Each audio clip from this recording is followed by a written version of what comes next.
Right now, a coup has been confirmed in Guinea Bissau. Now, earlier today, we heard heavy gunfire outside the presidential palace just days after general elections took place. Let's have a listen to that.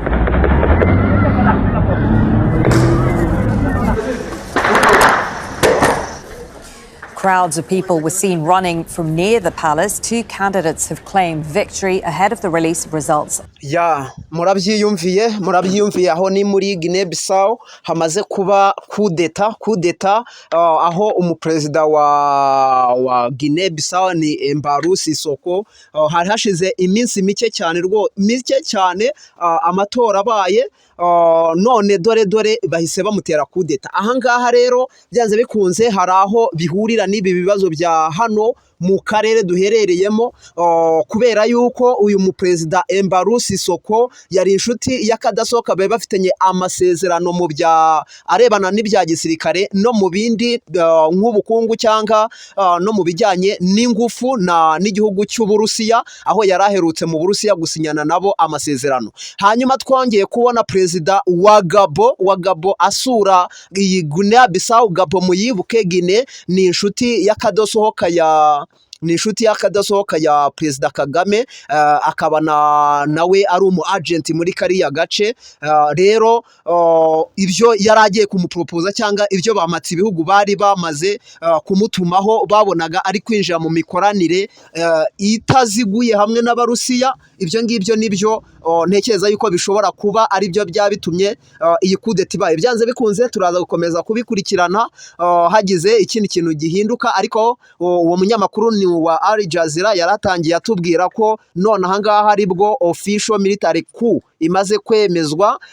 Hanyuma ariko amasasu hanze y'ingoro y'umukuru w'igihugu akaba yarakiri kumvikana, abaturage barimo bakizwa n'amaguru. Ngayo nguko rero narinje ngo mbagezeho aka breaking kanonaha mureke tuze tubane mu bindi biganiro, ariko by'umwihariko tugomba kuba tuzasesengura iki kintu kuko bifite aho bihuriye, kuko uyu muperezida wa Gabo wari uherutse kuva kujya kwihanangiriza uyu Embalo sisoko wo muri Gabo yagombaga kuzajya kubonana nawe na Putin yamutumyeho. Byanze bikunze ibi bintu hari aho bigomba guhurira. Reka mbe mbaretse dukurikirane ibindi byisumbuyeho naho mukanya.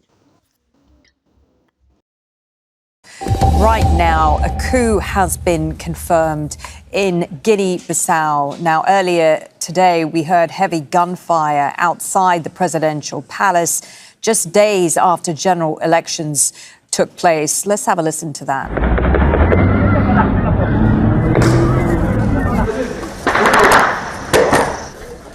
Crowds of people were seen running from near the palace. Two candidates have claimed victory ahead of the release of results on Thursday.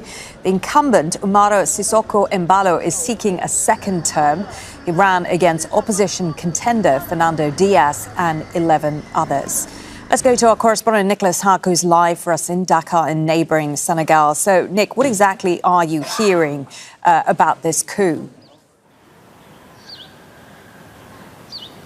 Well, we heard from this press conference held at the military headquarters, where a group calling themselves the High Military Command for the Restoration of National Security and Public Order effectively said that it discovered an ongoing plan to destabilize the country, saying with the participation of drug barons, and the aim was to destabilize the election results.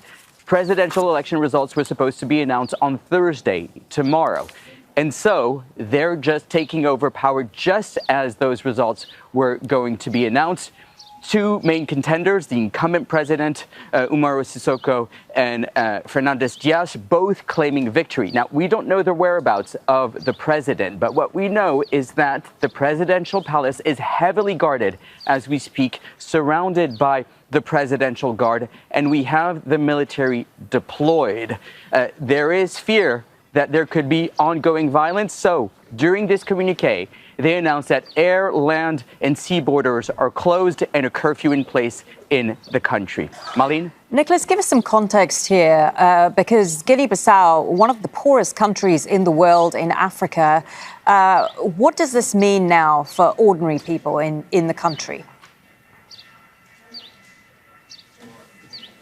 It is one of the poorest countries, but it is also what the United Nations, but also U.S. Drug Enforcement Agency call a narco-state, one of the biggest narco-state in Africa. Why? Well, because it's on the western point of the African coast, and Latin American drug dealers use Guinea Bissau to funnel cocaine that then is led and sold on the markets in Europe. And so in this communique, it really points to the fact that the drug traffickers were involved in this election, and that's what they were trying to thwart.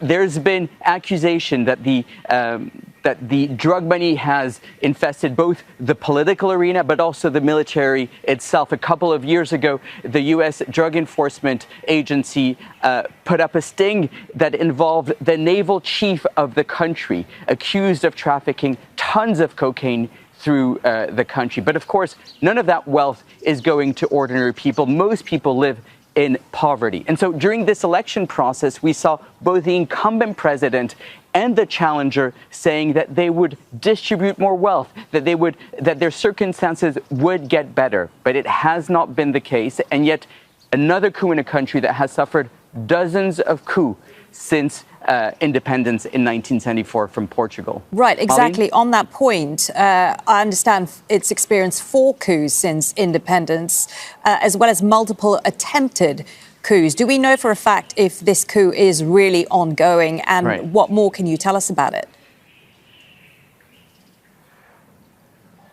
It's still unclear what's happening to the president himself. There's been attempted coups before, and that has helped the incumbent president to garner more strength. But what we know for sure is that the military is definitely in charge today, in charge of the country today. But it comes at a time where we've seen multiple coups in the region. It comes on the heels of an election process that civil society claimed wasn't free and fair. The main political party of the country, the PAIGC, wasn't able to have a candidate in this election.